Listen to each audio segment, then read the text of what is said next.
this one? Is that it? Yeah.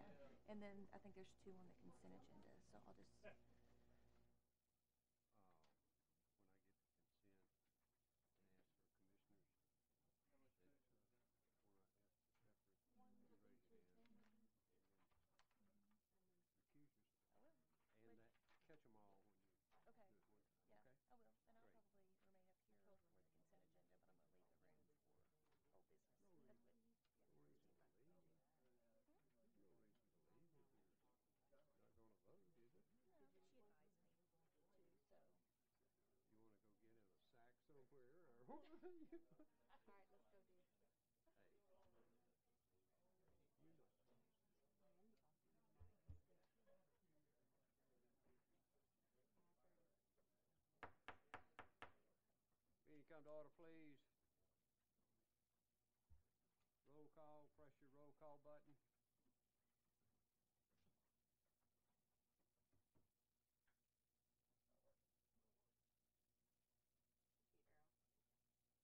Do it again.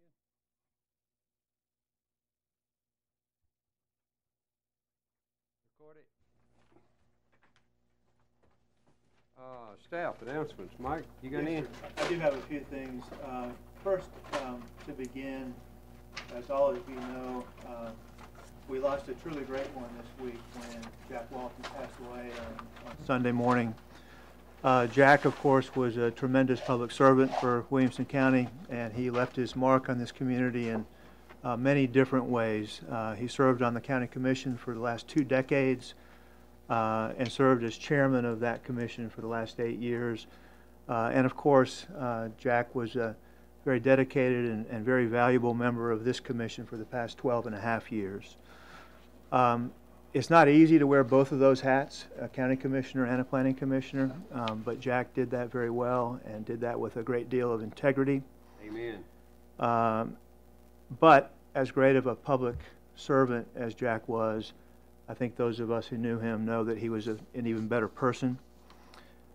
Jack will be remembered, I think, mostly for his kindness, for his humility, and for his sense of humor.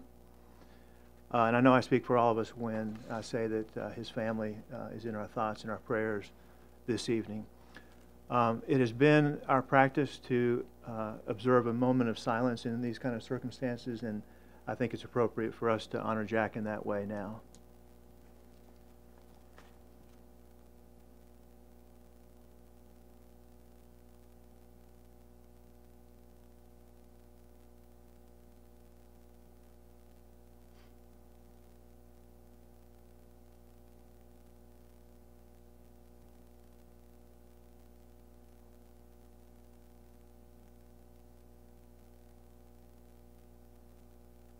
Thank you. Thank you, sir. Anything else, Mike? No, sir. Oh, actually, I do have a couple other things. There is a revised report in front of you for item 25. There's a request of the applicant for a deferral on that one. There is also a revised attachment for item 27 in front of you, and I'll speak more to that when we get to that item. Is that all? Yes, sir. Consideration of the minutes of June 14, 2018. Any corrections? Second. Motion made and seconded. Any further discussion? Prepare to vote. Vote now. Well, record it. Whoops. AP.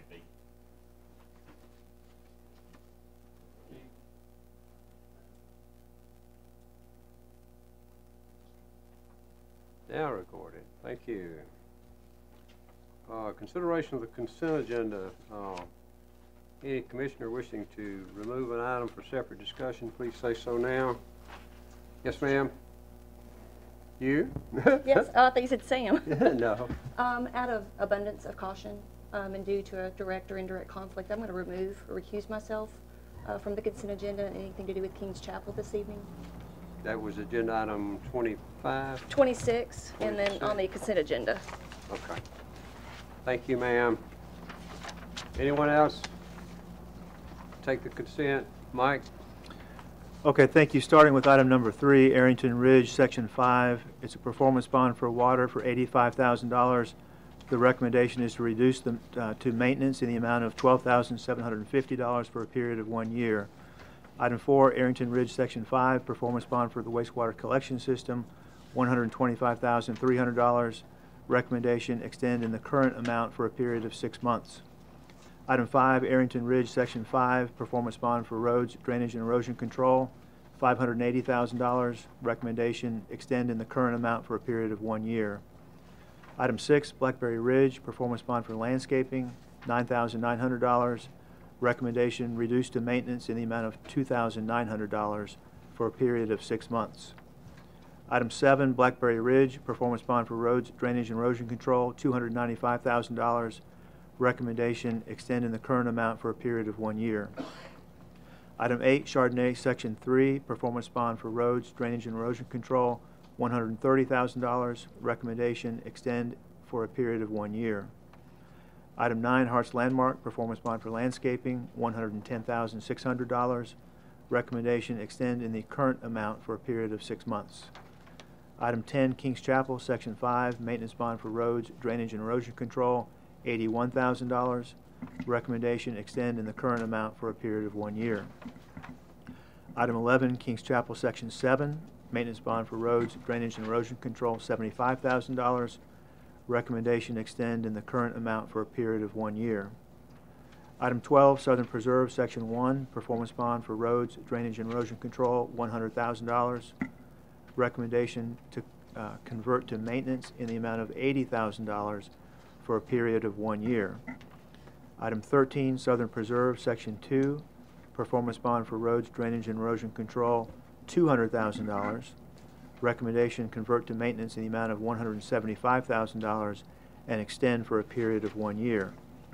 Item 14, Stag's Leap, Section 2A, maintenance bond for roads, drainage, and erosion control, $62,000. Recommendation, release the bond. Item 15, Stag's Leap, Section 2B, maintenance bond for roads, drainage, and erosion control, $69,000. Recommendation, release the bond. Stag's Leap, Section 3A, maintenance bond for roads, drainage, and erosion control, $6,000. Recommendation, release the bond. Item 17, Stag's Leap, Section 3B, maintenance bond for roads, drainage, and erosion control, $114,000. Recommendation, release the bond. Item 18, Temple Hills, Phase B, Section 16, maintenance bond for roads, drainage, and erosion control, $135,000. Recommendation, extend in the current amount for a period of 1 year. Item 19, The Grove, Section 1, maintenance bond for wastewater treatment and disposal system, $495,250. Recommendation, extend in the current amount for a period of 1 year. Item 20, The Grove, Section 5, maintenance bond for roads, drainage, and erosion control, $300,000. Recommendation, extend in the current amount for a period of 1 year. Item 21, The Grove, Section 7, performance bond for roads, drainage, and erosion control, $550,000. Recommendation, convert to maintenance in the amount of $275,000 and extend for a period of 1 year. Item 22, The Grove, Section 8, performance bond for roads, drainage, and erosion control, $233,000. Excuse me. Recommendation, convert to maintenance in the amount of $100,000 and extend for a period of 1 year. And finally, item number 23, Waterleaf, Section 1, maintenance bond for landscaping, $8,000. Recommendation, release the bond. Thank you, sir. Motion on consent. Motion made and seconded. Any further discussion? Prepare to vote. Vote now.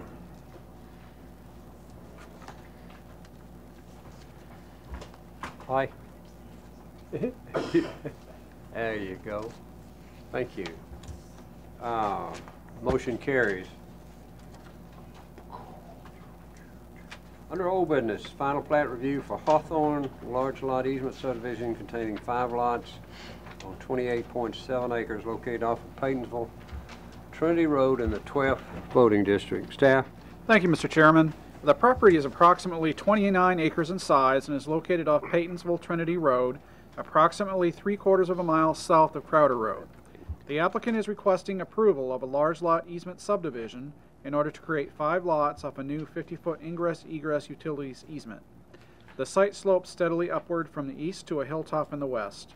There are also 2 ponds on the site. The property is sparsely wooded, with most of the trees located at the western end of the site. All zoning ordinance requirements, including those regarding the protection of natural resources, have been met. The applicant is proposing individual septic systems for the lots, and the Williamson County Department of Sewage Disposal Management has approved the request. Water will be provided by the Mill Crofton Utility District. As no fire hydrants are proposed, and as none are currently located within 500 feet of the building envelopes have been separated by 200 feet. The plat is in order, and staff recommends approval subject to the following. A notice of coverage issued by TDEC will be required prior to the signing of the plat. 2, a land disturbance permit must be obtained for the overall development. And 3, driveway and drainage infrastructure must be complete prior to issuance of building permits. Thank you, sir. Questions of staff? Is there a second? Motion made and seconded. Prepare to vote. Vote now.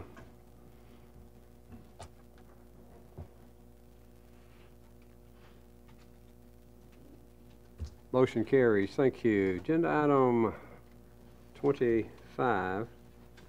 Final plat review, Stone Valley subdivision, large lot easement subdivision containing 5 lots on 53 acres located off Lewisburg Pike in the 2nd voting district. Staff? Thank you, Mr. Chairman. The subject property is approximately 38 acres in size and is located off Lewisburg Pike, approximately 1/4 mile north of Bethesda Duplex Road. The applicant is requesting approval of a large lot easement subdivision in order to create 5 lots off a new 50-foot ingress-egress utilities easement. At this time, staff recommends that action on this item be deferred until the July 12, 2018 meeting to allow the applicant additional time to address remaining issues. Motion to defer. Motion made and seconded. Any further discussion? Prepare to vote. Vote now. Record it. Motion carries. Thank you. Agenda item 26, Kings Chapel, Section 8, containing 53 lots on 38.30 acres located off of Kings Camp Pass Road in the 5th voting district. Staff? Thank you, Mr. Chairman. At the applicant's request, this item was deferred at the May 2018 meeting. The preliminary plat governing this section of the development was approved at the February 2018 meeting, and the applicant is now requesting final plat approval for Section 8, which includes 53 lots. With this section, the overall lot count has reached 326. Therefore, the second entrance to Murfreesboro Road will be required to be constructed prior to a final plat for any additional lots to be approved. Final plat is consistent in layout with the approved preliminary plat. The plat is in order, and staff recommends approval with the following stipulations. Number 1, the payment of $72,770 as traffic mitigation funds to the appropriate traffic shed escrow account. Number 2, the posting of a performance bond in the reduced amount of $525,000 for roads, drainage, and erosion control based on work completed. Number 3, the posting of a performance bond in the amount of $605,000 for water improvements as specified by Mill Crofton Utility District. Number 4, the posting of a maintenance bond in the amount of $90,700 for water improvements as specified by Mill Crofton Utility District. Number 5, the posting of a performance bond in the amount of $132,500 for the wastewater collection system. Number 6, the approved HOA documents must be recorded concurrently with with the recording of the final plat. Number 7, execution of a stormwater maintenance agreement and submission of an operation and maintenance plan for stormwater improvements. And number 8, that the applicant provide 2 copies of the approved final plat in DWG format on recordable media based on the Tennessee State Plan Coordinate System prior to signature and recording of the plat. Thank you, sir. Discussion, questions of staff? Move we approve for staff reference. Motion made and seconded. Any further discussion? Prepare to vote. Vote now.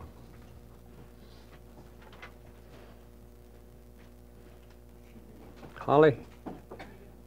Make her abstaining there, guys. Thank you. The motion carries. Thank you.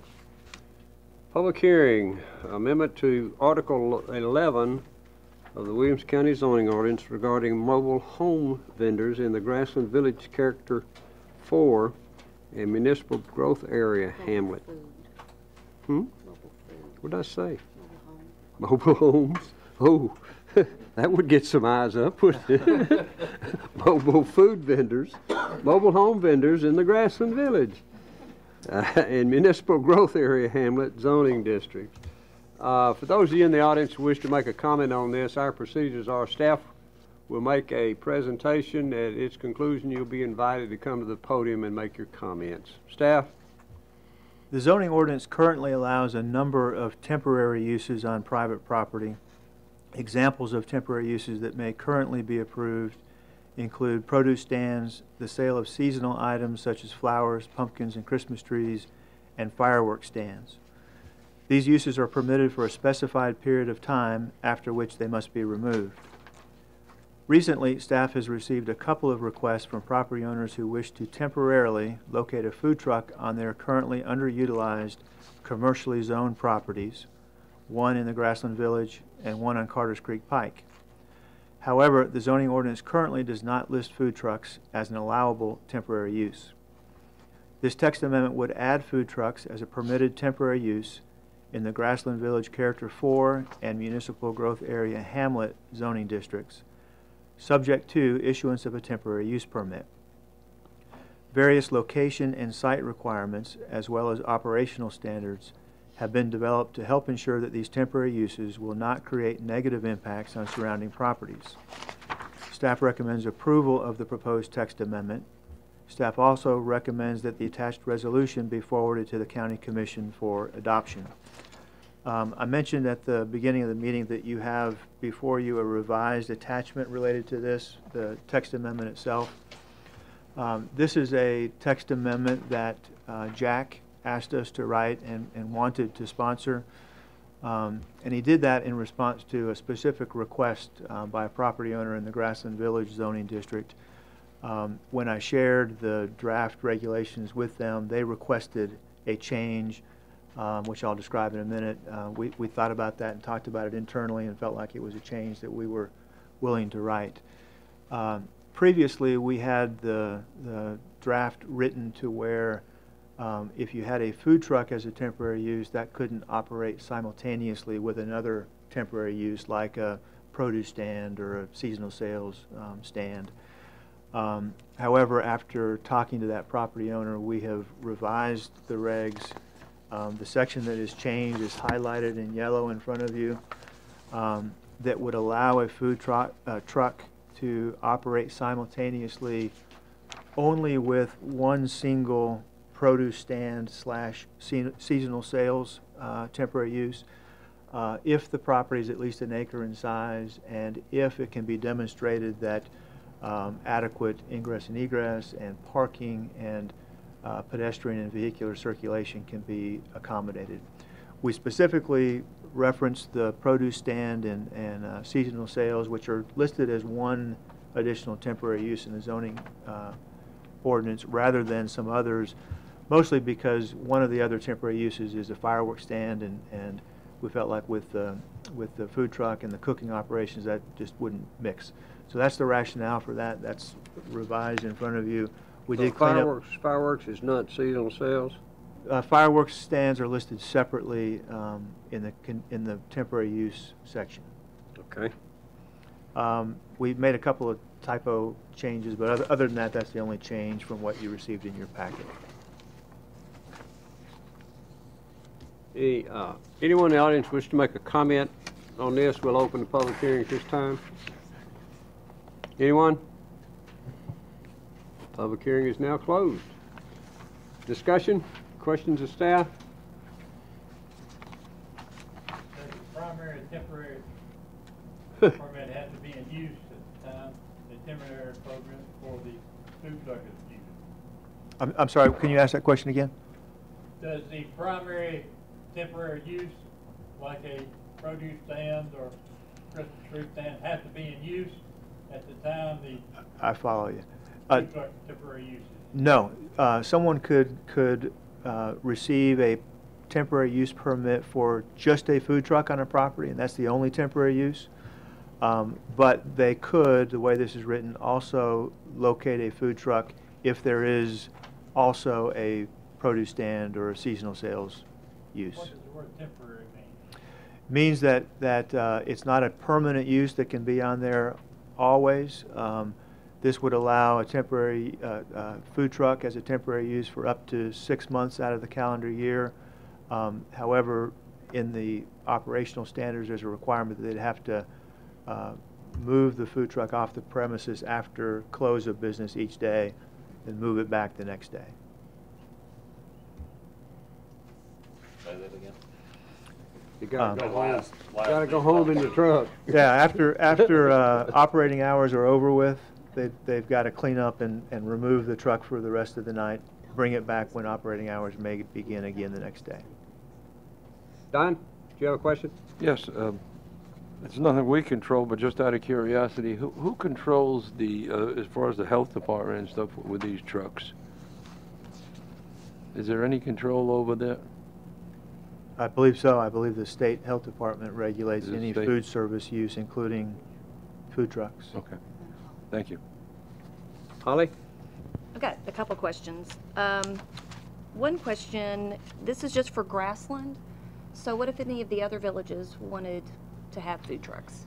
This is, the way it's drafted is for one of the grassland zoning districts and the municipal growth area hamlet district. And we talked about whether to expand that to other areas, and we felt like because this is where the request came from, our approach was to go ahead and do this in these two zoning districts, see how they work, see if it becomes an enforcement issue, and if others request it later, and if we've had good track record, then we can always expand it to those other districts.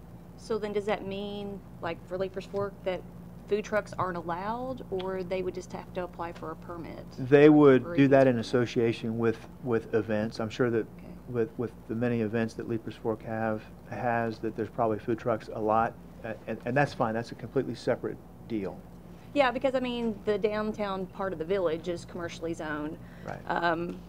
Which I'm not saying it's a huge event, but sometimes there will just be like, the arts, Leapers Creek Gallery will have something, they'll have like one food truck come in, which as small as we are, there's no way they're gonna be 200 feet, away from any existing restaurant in Leapers Fork, which the other restaurants are okay with another food truck coming in, because sometimes they just can't accommodate the people that are coming. So, Yeah, they can do that in conjunction with an event, and it sounds like they probably already do that with an event and probably get a. but they're not exactly like special events or, limited impact events or anything like that. They're just events that are that go along with the community. So, I mean, is that gonna matter? It sounds like technically they haven't had the authority to do that. Okay, so so for instance, then we're good. Leapers Fork is good as it is. Leapers Fork isn't part of this, the way it's drafted, and in Leapers Fork, as is the case elsewhere, if someone does have a special event, they can have food trucks as part of that and not come under these regulations. But if people are operating food trucks now outside of the event process, they're probably in violation of the zoning ordinance. Well, and I guess that's what I'm saying, is sometimes there will be like one or two trucks, and it's in conjunction with the art gallery. So it's not anything that they've applied for, with the county on a limited or unlimited or impact. The art gallery's not a temporary use. No, but I'm saying the art gallery will have a small event and a food truck will come in, is what I'm saying. So they don't necessarily look to the county or apply with the county on the limited impact. Is that a violation? It probably is. That's what I was thinking. Yeah, it probably is. Okay, They're cheating. well, that's not, okay.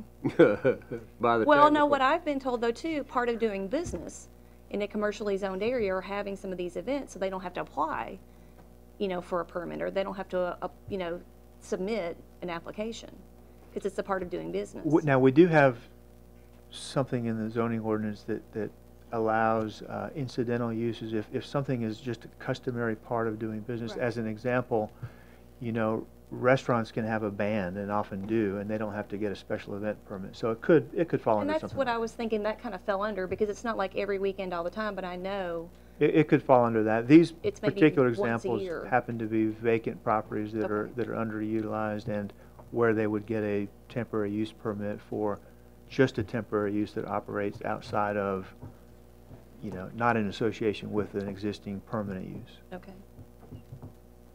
Anyone else, other questions or comments? Yes, ma'am. Only one food truck is allowed on the property per temporary use permit, and more than one food truck on a property can only be allowed in conjunction with a special event. Is there a cap to how many food trucks you can have, or? Not with a special event. Okay, Yeah, okay. You can have multiple food trucks if you have a special event that gets approved by the county. Okay, all right. Okay, anyone else? Good discussion. I've got one question. Sammy? So, the situation in Grassland that brought this issue was more of a permanent fixture, not a sitting on wheels driving home every night. And I assume everybody's aware of that, correct? Of a way this is written? Yeah, you're right. That one stayed on the property. They didn't get any approvals at all. Right. And the property owner was under the impression that they had sought and received approvals from the Yeah. county. That property owner, though, has read these regulations, and with the exception of the change that I mentioned, they're comfortable with having Okay. to move it on and off each night. Okay. I'm fine with that. I'm just making sure Yeah. that that's been addressed. Anyone else? Are there any allowable operating hours? Yes, sir. 8 to 8, 8 a.m. to 8 p.m. Right.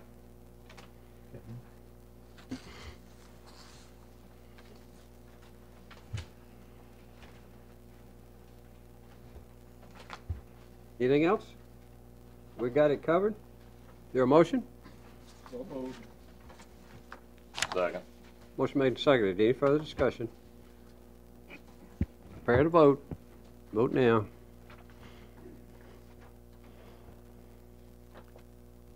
Record it. Motion carries. Thank you. Agenda item 28. Preliminary plat review for Daventry subdivision Phase 1 revised containing 42 lots on 137.60 acres located off Tullis Road in the 4th and 5th voting districts. Staff? Thank you, Mr. Chairman. A revised concept plan for this development was approved in April of 2018. The applicant is now requesting approval for Phase 1 of the development, which contains 42 lots and approximately 43 acres of open space. This phase is consistent in layout to that shown on the revised concept plan. Access to this phase is from Tullis Road. As identified at the concept plan stage, a number of items are to be addressed at this juncture, including submission of roads, drainage, and erosion control plans and approval by TDEC, the county's consultant, and staff of all required wastewater treatment and disposal systems, all of which have been sufficiently addressed. This plat is in order and staff recommends approval of the preliminary plat. The following must be addressed in conjunction with final plat consideration. Number 1, prior to final plat submittal, a zoning certificate must be obtained for the completed wastewater treatment and disposal system. Prior to issuance of the zoning certificate, the applicant shall provide the following.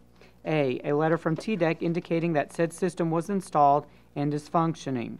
B, as-built drawings showing the location of all system components and a sealed certification letter from the design engineer indicating that said system was constructed in accordance with the approved construction plans and specifications.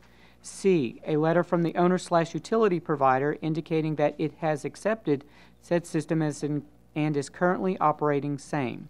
D, posting of a performance bond in the amount of $120,000 for the treatment and disposal system as specified by the county's wastewater consultant, and E, the posting of a performance bond in the amount of $40,920 for landscaping improvements. Number 2, prior to consideration of final plat approval, the applicant shall submit HOA documents for review and approval by the county attorney's office. The HOA documents must be submitted with the final plat, and the approved HOA documents must be concurrently recorded with the recording of the final plat. 3, establishment of a performance bond for roads, drainage, and erosion control.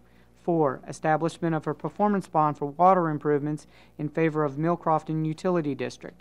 5, establishment of a performance bond for the wastewater collection system. 6, submission of landscaping plans and establishment of a performance bond for landscaping. 7, execution of a stormwater maintenance agreement and submission of an operation and maintenance plan for stormwater improvements. And 8, submission of the approved final plat in DWG format on recordable media based on the Tennessee State Plan Coordinate System prior to signature and recording of the plat. Thank you, Aaron. Any questions of staff or comment? Pete? Yes, I've got 2 questions. Number 6 was submission of a landscaping plan. At one time, this developer agreed to do extra landscaping along Tullis Road. This was a very rural area up until now. Can we get him to do extra landscaping along Tullis Road, or is he going to be allowed to get by with just a minimum? That's one question. The second question is, on item 28 and item 29, you've got 99 lots on 97 acres.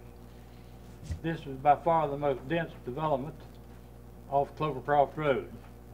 Look at Clovercroft Reserve, and you got 1 house for about 3 acres. Farm to Clovercroft has about 1 house for 3 acres. Lookaway Farms is about 1 house for 2 acres or so, and this you got 1 house per acre. Is there some reason for this increased density? Traffic is a terrible situation out there now. So to answer your first question, the landscaping plan will be submitted with the final plat, and the developer will be required to meet all of the requirements of Article 15 of the zoning ordinance with the landscaping. If he wishes to put in more landscaping, that's his decision. However, we can only require what the zoning ordinance requires of him. As for the number of lots, the density is the same as it was before and meets the requirements for a conservation subdivision. Comes out to I can't remember the exact number, I'd have to look at the concept plan, but it comes out to less than 1 unit an acre. It's 0.61 units per acre. I've got the list for the earlier presentation. Thank you.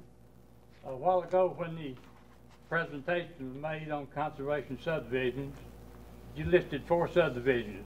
Not a single one of them had more acreage than they had lots. They were all conservative, putting more land out there than there were lots. This one, you got the same amount of lots as you had land. This is wrong, folks. I don't care if it meets the minimum standards. Yeah, Pete, there may be a typo in the heading. I don't know in terms of the number of acres in the development, but for Daventry, the overall density is 0.61 units per acre. It's not 1 unit per acre. Well, you add those 2 things together. Well, there could be, I didn't look at the heading, Okay. but there could be a misprint. But I do know that there was 99 lots, but it was 100 and something acres, and it ended up being 0.61 units per acre. Commissioner Mosley. I was just reading what's before us. Sure, I understand.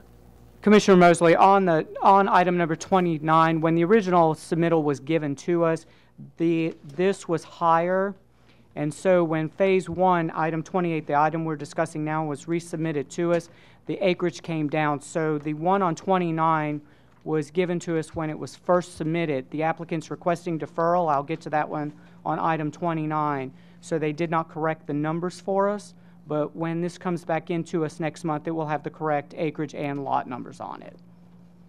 That's why you see the discrepancy there.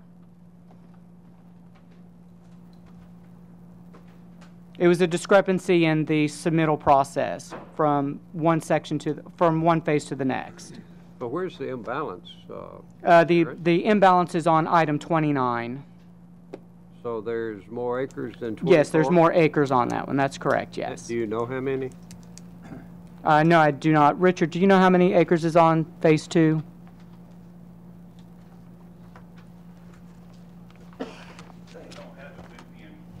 Currently, Give us your best estimate. Phase 1 has been revised to account for 73 of the 160 acres. So that will leave the balance, roughly about 90 acres in the Phase 2. And that would represent 57 lots. Yes, sir. That is a different number. So, Thank you. right. Pete, anything else? Just when people read things on the computer and call me up and fuss about why we allowing this or why we not like that, allowing that, I'd like to see correct numbers placed on things. Can do. Anybody else? Lost my agenda.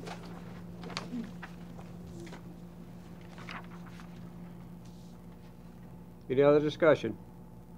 None? Prepare to vote. Vote now.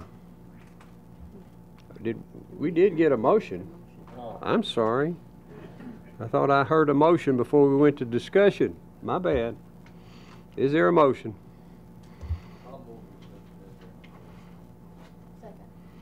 Motion made and seconded.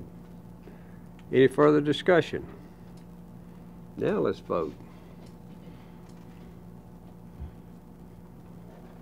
Record it. Motion carries. Thank you. Agenda item 29. Preliminary plat review for Davney subdivision, Phase 2, revised 57 lots on approximately 90 acres. Located off of Tullis Road in the 4th and 5th voting districts. Staff? Thank you, Mr. Chairman. A revised concept plan for this development was approved in April 2018. The applicant is now requesting approval for Phase 2 of the development, which contains 57 lots. The applicant has requested action on this item be deferred until the July 2018 meeting. Staff concurs with this request. Motion to defer. Motion made and seconded. Prepare to vote. Vote now. Record it. Motion carries. Thank you. Any other business? Anyone? Motion to adjourn? We are out of here. Thank you.